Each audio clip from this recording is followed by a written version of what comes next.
What's going on, my New Orleans sports family? As always, I'm your boy O. Today, we're going to talk about our New Orleans Pelicans getting back to their winning ways, and also, will the New Orleans Saints finally address their quarterback situation for the next 4 to 5 years with a trade for Derek Carr?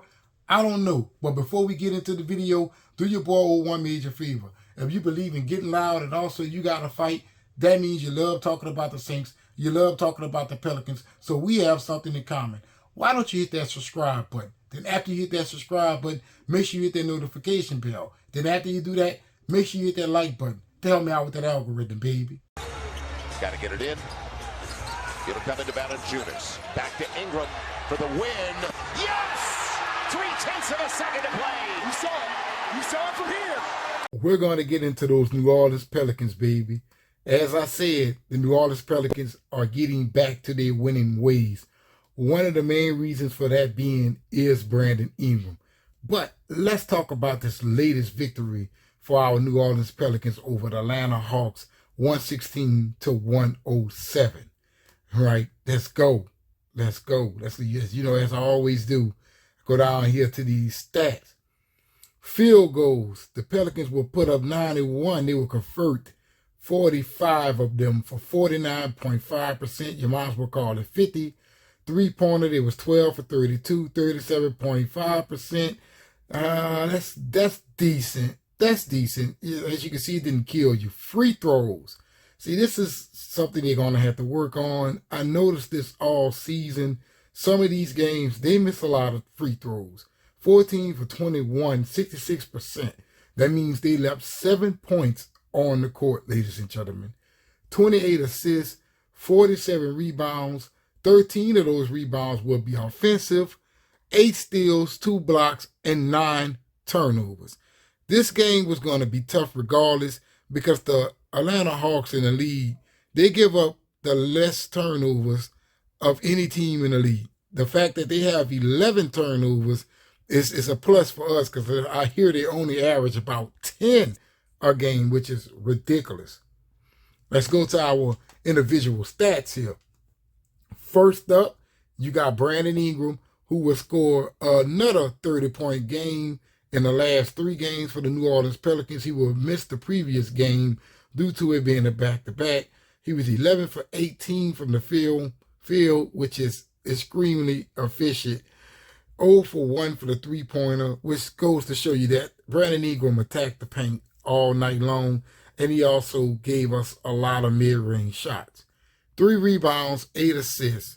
C.J. McCollum will have us 21 points, 8 for 23 from the field. He has to do a little better than that. 4 for 12 for the three-pointer, which is why he's 8 for 23 from the field. 6 rebounds, 7 assists, though. So they're pretty damn good. Jonas Valanciunas will record another double-double, ladies and gentlemen. 16 points, 8 for 10 for the field, 14 rebounds. Trey Murphy, 16 points, 4 for 9 for three-pointer, 4 rebounds, 2 assists. And Herb Jones, 11 points, 4 for 7 for the field, and 9 rebounds. Man, Herb was 1 rebound away from giving himself a double-double. I wish he would have got that.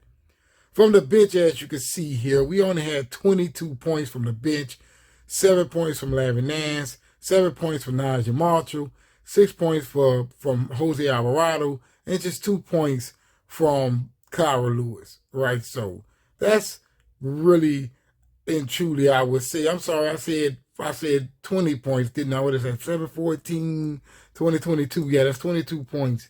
And 8 rebounds, 11 rebounds from the bench, which, as you can see, this was a dominant win for our starters. All starters being in double digits, and all starters giving us an incredible amount of rebounds, ladies and gentlemen. Like, for real. Let me see, 27. They gave us 36 rebounds. Right? That's insane for this New Orleans Pelicans team. Now, it's nice to see our New Orleans Pelicans finally get back to their winning ways. That 10-game losing streak, it hurt us, ladies and gentlemen. And I do feel like it hurt us to have a good chance of getting that number 1 and number 2 seed. However, from 3 to 6, it's wide open at this very moment. The Pelicans currently only sits like 1.5 game behind the third seed or the second seed in the West. So right now it's really not bad for us, but I would say as time goes on, that second seed and that first seed may very well get out of reach for us, especially if we fall back into that same kind of slump. Hopefully we do not go in that route. This Pelicans team has championship aspirations, and I do believe that is what's going on in these guys' minds when they actually hit the court every night. I think that this Pelicans team are willing to go the long haul, ladies and gentlemen. They don't need the first seed or the second seed to get there, but you would like them to avoid that play-in, because when it comes down to that play-in, 1-2 losses could really screw over your whole season. So I kind of feel like you need to avoid that play-in and get into a 7-game series. I understand that this Pelicans team is young, but I do feel like a 7-game series is their strong suit. I don't think that they're going to have many teams in the West, even though you got good teams out there who are going to be able to keep up with the Pelicans in the long run, which is why I believe that they can bring us home the ring, baby.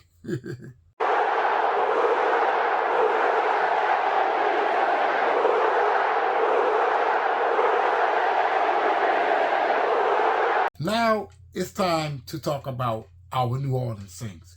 Now, as you know, the Saints quarterback position right now is a little shaky. We don't know if they're going to draft a quarterback, which I highly doubt. We don't know if they're going to bring back Jameis Winston or Andy Dalton. So a lot of Saints fans out there, and maybe the front office as well, feel like they need to address this situation.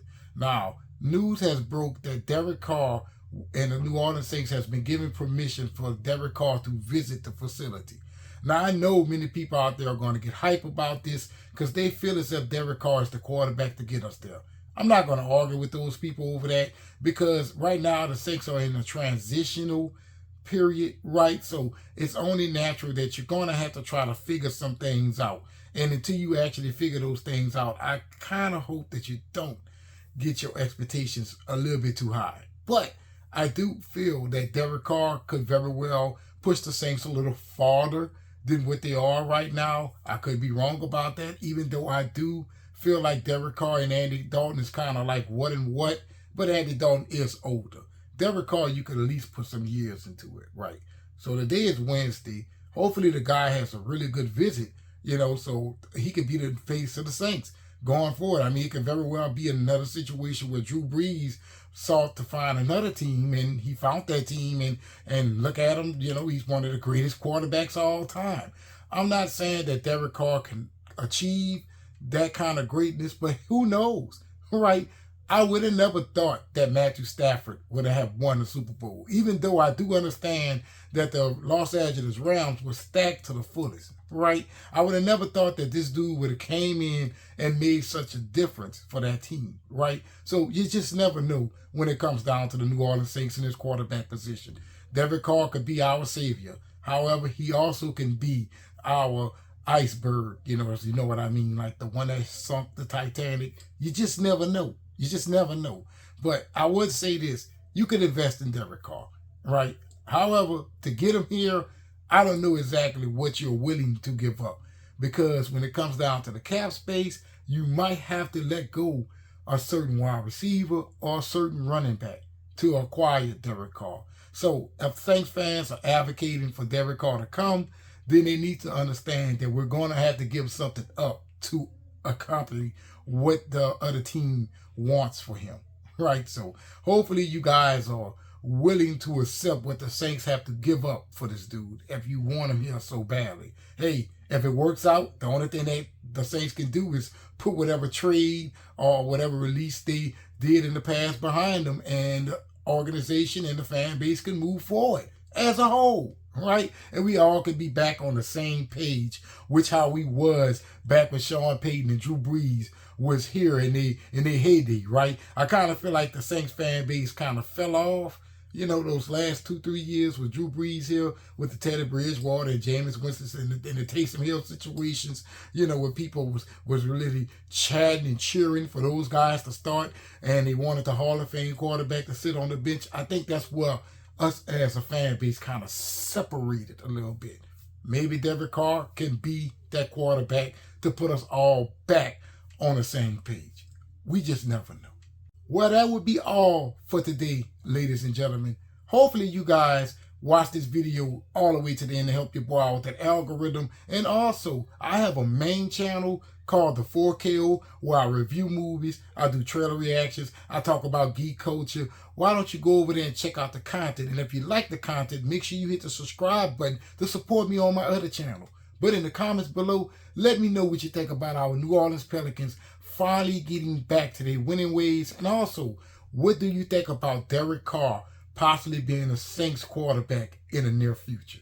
Let me know in the comments below.